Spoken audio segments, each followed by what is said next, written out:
My name is Enolia, and this is my challenge is. What's wrong with me, huh?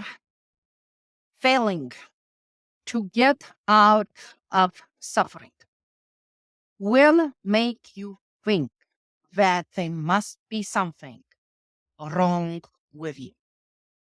Because otherwise, considering that you want to get out of suffering, and maybe there is not even a reason, direct reason for your suffering, why can't you? A lot of people who are like me, college educated, university educated, they are having deep emotional pressure, depression, anxiety, and they are trying to get out. It's not like they don't try, but they don't succeed. So the conclusion here is must be something wrong with me, right? Because I'm trying, but I'm not succeeding. I fail over and over again. And here is a little bit of a truth. There is nothing wrong with you. And you're going to say, if there's nothing wrong with you, Anna, then why I'm not happy? Why I can't do it? Because nobody taught you how to do it. There is a game you're playing in suffering, and probably you have learned this game from your family, from your friends, from your own life failures and minor successes. And then there is another game of life, which is very different. It's like living on another planet.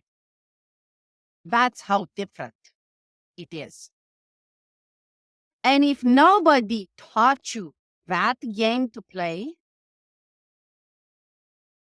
then you don't even know it exists. You don't know how to play it. And you keep failing. You keep failing having great relationships with yourself and others. You keep failing having emotional balance. You keep failing being mentally strong. You think that it's like, oh, if I take all this suffering, I'm strong. No, you're not. You're going to collapse sooner or later. People that are mentally strong, they don't get entangled in anger and resentment and codependent relationships and headaches and all kind of problems. There is nothing wrong with you, except nobody gave you the book, the formula about how to play the game of life the right way. That is it. And this was shocking for me too, because I have wasted 38 years of my life into the wrong game where I thought that there is something wrong with me. And thinking like that is not going to get out of anything because you truly start believing it.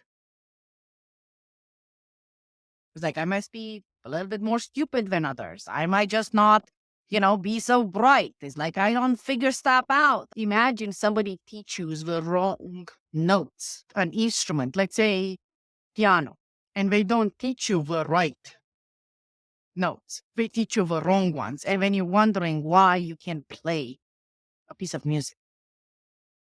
That's why.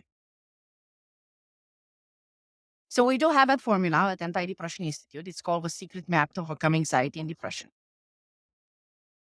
But not everybody wants truly to overcome these conditions. This is the truth. It only depends on each individual's how sick and tired they are of being wrong and failing all the time in these conditions, and how much practically they suffered. If they suffered enough in their lifetime to be able to take action to get out of it. But if there is one thing that you are taking from this discussion that I have with you right now, is that there is nothing wrong with you. There is nothing wrong with you. Absolutely. You have been taught that suffering is normal. The moment you not normalize it anymore, you will be at some point ready to get out of it and learn the right playbook to get out of it. Until then, you're probably going to play the game of suffering. That means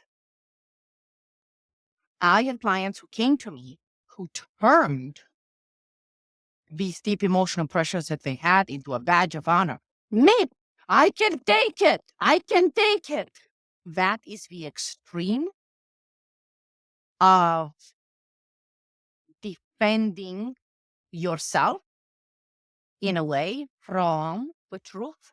And everybody that says, I can take it, ends up with disastrous relationships with themselves and others, end up with disastrous illnesses, because the universe or God or whoever you believe in needs to give you more suffering for you to snap out of it.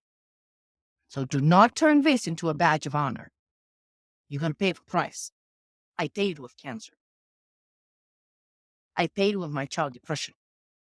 I paid with burying my mom, who had never been happy one day in her life. I paid that price of badge of honor. Don't turn it into a badge of honor.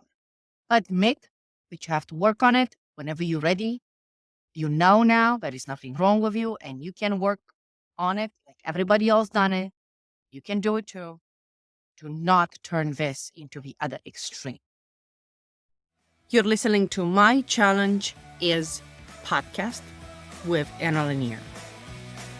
If you have a challenge in life and if you would like to get your answer for free, make sure you go to mychallengeis.org for your free answer.